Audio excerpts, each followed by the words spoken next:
Questions now swirling over the recipients of Sam Bankman-Fried's many charitable donations and what's going to become of that money. Charlie Gasparino's here with more. We should point out during the Madoff scandal, Bernie Madoff managed money for many charities, and some of those charities had to give some money back.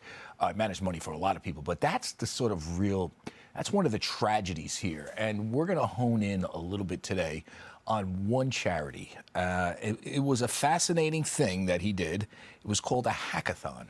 It was for underprivileged students in Broward County, where they did a Shark Tank-like event. It was kind of a competition where they tried to come up with computerized solutions via computer programming to various problems. Kevin O'Leary was one of the judges. David Ortiz, the baseball player, was one of the judges. Whitney Cummings, the comedian, was one of the judges. All told, from what we can gather, and we still have calls out to Broward County School Board because they were in partnership with FTX on this.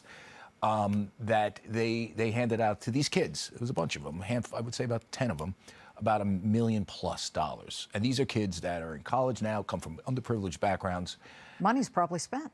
It's probably spent, and at least according to bankruptcy attorneys we talk to, they might have to give the money back. Come on. And this is where this is getting really, really scary. And, if these kids have to claw back, if they can claw back the money from these kids, and we should point out that I don't know why the Broward County School Board, which you would think wants to talk about this, they're sort of roadkill in this. They're not like perpetrators of this, right?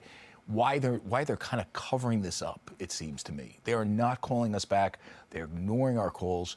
We want to know if these kids are indemnified or not.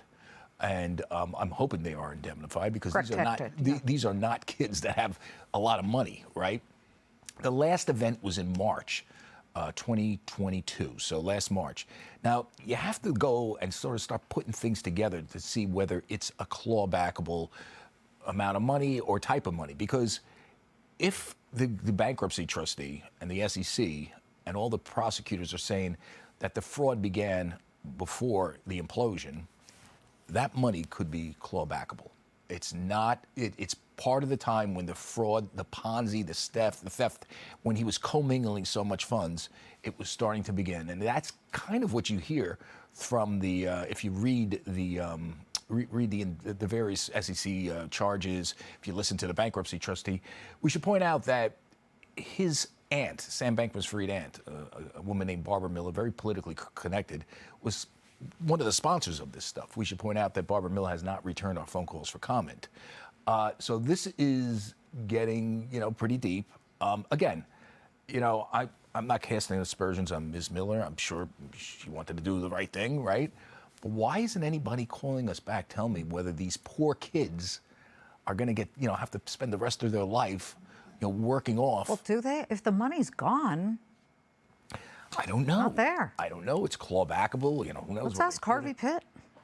We're talking to bankruptcy trustees and say, technically, now maybe the bankruptcy trustee in this case won't go there, which I hope he doesn't, but technically, it's kind of open season if you can prove the fraud reached back, at least to the time of the hackathon.